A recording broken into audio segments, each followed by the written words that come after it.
Hey, what's up, you guys? Welcome back to Unfiltered Recap. Y'all read that title. Y'all seen that thumbnail. Today, I'm going to be recapping All the Queen's Men, child. Season 3, episode 13. I got 5 on it. Now, I know I'm late to the party, but it's better late than never, so let's get into it. So we start off with Madam is in her office. She's talking to Detective Davis about concierge. And Davis says that her days on the force are numbered, and Madam lets her know that she knows a few people that might have use for an ex-cop that has ties. So Davis started spilling more tea about concierge once Madam pulled out another stack for her. Okay? Y'all know money moves her, right? Then Tommy walks her out, and Blue tells Madam how Trouble and Champ just got arrested. After Trouble done caused trouble, Madam comes out of her office to save face and apologize to everybody for the commotion that just happened. Now we see Trouble and Champ at the police station, and Champ wondering if Madam coming to get them, but Trouble like, sir, now you know better than to even think that we are not VIP. That lady is not coming down here to get us. So then they start talking about what happened and how they ain't do nothing, and Madam gave Miss Tandy back her money. And at this point, baby, where is Rayshawn? Because he has went MIA. So as the officer is passing by their cell, Trouble's like, hey, you got this wrong. We ain't killed nobody. But the cop was like, we got it on good authority that y'all was in the home when it happened. So, baby, they started singing like some canaries. Like, they ain't hesitate. And told on Rayshawn. So the cop tells them to sign the paper stating everything that they just said. But they not trying to do all that, because before they even started snitching, Trouble said they wasn't no snitches, but then they started snitching anyway. And because they aren't snitches, they choose not to sign the paper. Now, back at the club, Big D still trying with Dime, but Sis ain't interested. Then Amp enters the chat looking lost, but Dime isn't paying the man no mind. The other guys tip out, and they are on Babyface because his tip's short. But it's because he didn't press Tandy about her coins. And then he lets them know that her husband just died. So Madam walks in on the conversation, and Dime fills her in on what was just said about Tandy's husband. And Madam's like, that's messing with my plans, honey. And she tells Blue to hit up Tandy because she wants to talk to her tomorrow. She then tells Face, send your condolences, however. But baby, when you come up out that VIP, you better have my money. So Babyface tells Madam that he's going to get her the money. And Madam's like, how so? Midnight snitches and tells her that Miss Tandy is his new Miss Patty child. Let's just hope she continues to have a heartbeat, okay?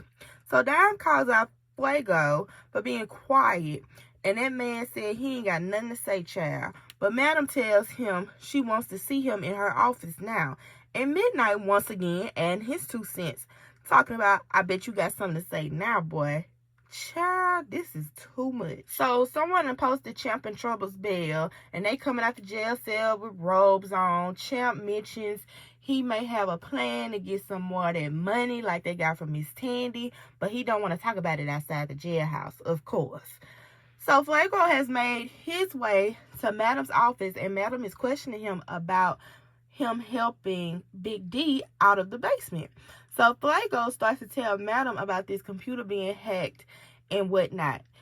So he told her that somebody has access to her cameras that are inside of Eden, and Madam is pissed because Fuego done set his light skin behind on this information. So Fuego leaves, and Tommy mentions to Madam that this church boy isn't built for this. And baby, Madam basically says if he doesn't start acting like it, he gonna meet Jesus before he thought he would. My God, today. So it's now the next day, and Madam is in her office with Blue when Tommy and Miss Tandy walk in. Miss Tandy gives Madam her condolences and vice versa.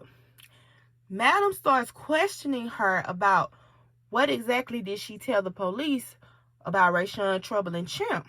And she basically said she told them they came there with ill intentions, but she said that they didn't steal anything. Then Sister Girl can't remember if that's all she told them. Child, Tandy, please. Then she started trying to talk about her husband, and it's giving a front. I honestly think Miss Tandy done off her husband. So Madam tells Tandy that she wants her to run for mayor now since her husband is gone to glory. And Tandy is very much hesitant because she doesn't think she can do it. But Madam's like, with all my connections, you gonna win.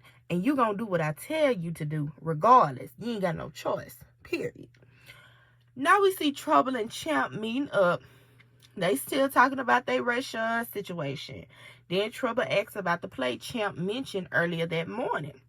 So basically, Champ wants to rob this drug dealer, and Trouble is like, really? Like, I don't, like, that's it? Rob a drug dealer?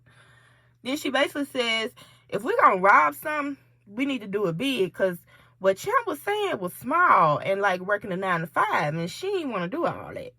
Trouble says they can hit a stash house, but they can talk about it later. Of course, we gotta wait. So now we see Casanova and DA Lady talking about how Miss Tandy is running for mayor. And the DA is saying how they need her to win because their jobs are secure. Now, Casanova asks the $1 million question. Can you trust her? And Miss DA says they can, and she can run her every move. Child, are you sure? So the DA wants Casanova to go through her files and make sure nothing incriminating is in there.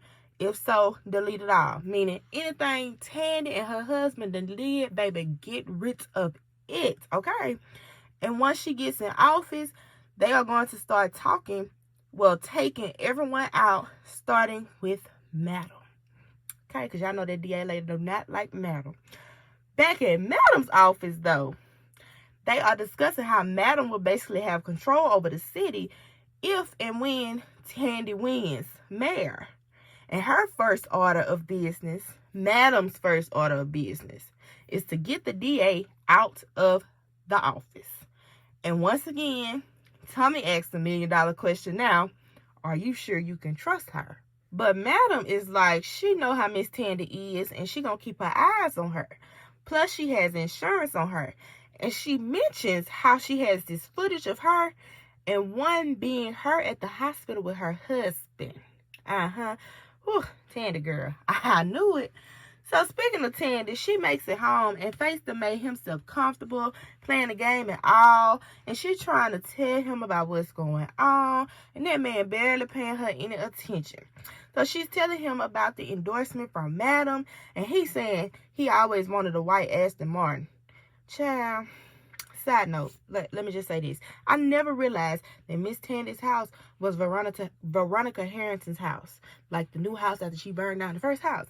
Yeah, I never really paid attention till this week's episode. But anyways, Dime is leaving her home and Big D is waiting outside for her, trying to plead his case. But Dime ain't having it. Madam and Blue are heading somewhere. And Madam gets a phone call from Detective Davis. And she calls to tell her about Tandy. Girl, we already knew that.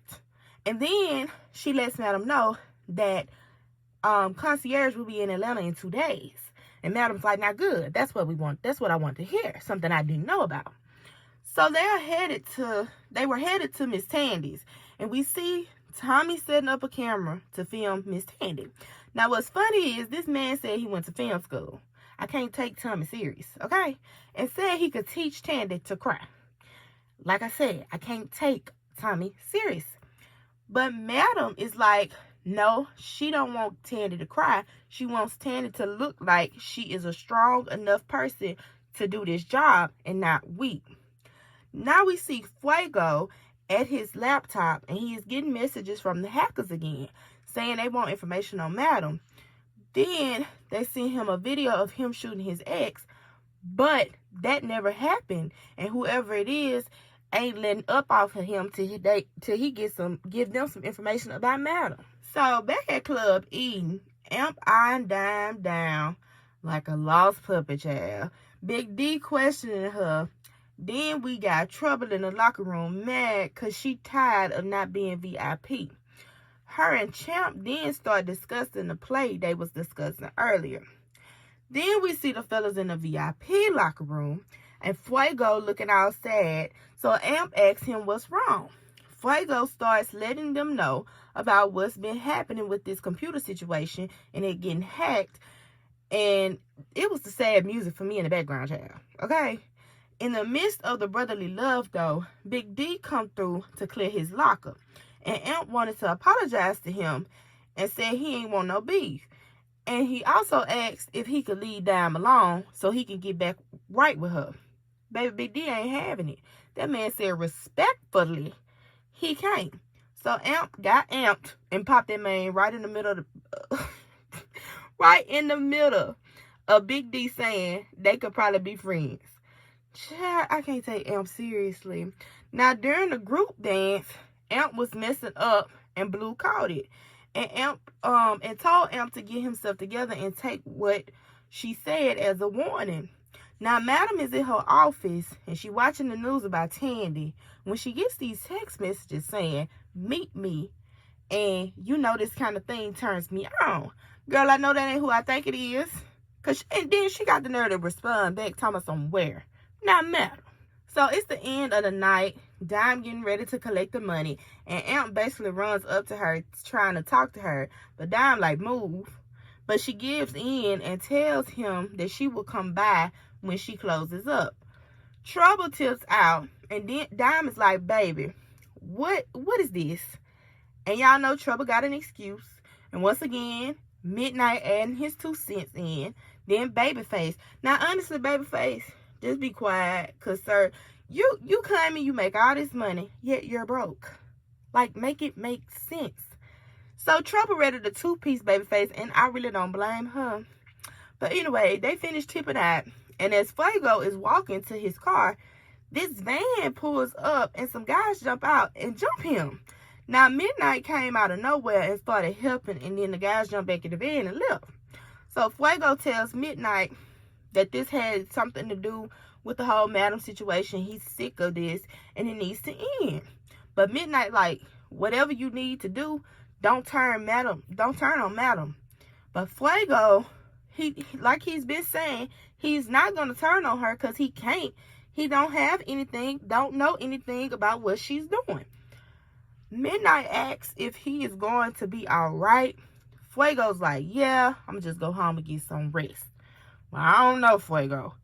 I don't know how you going to go home and get some rest because as soon as Fuego unlocked his car, child, it blew up. Okay. This episode was a mess. I know I'm coming in the middle. Well, I'm like 3-4 episodes into this. Like, you know, I'm not going to recap the previous episode. I'm just not. I'm going to get in where I fit in, and this is where I fit in. But I hope y'all like that recap. Let me know down in the comment section below what y'all feel about it, how y'all thought about it. And I will talk to y'all in the next one. Make sure you like, comment, and subscribe. Press that bell notification so you can be notified every time I post a new video. But yeah, talk to y'all in the next one. Peace.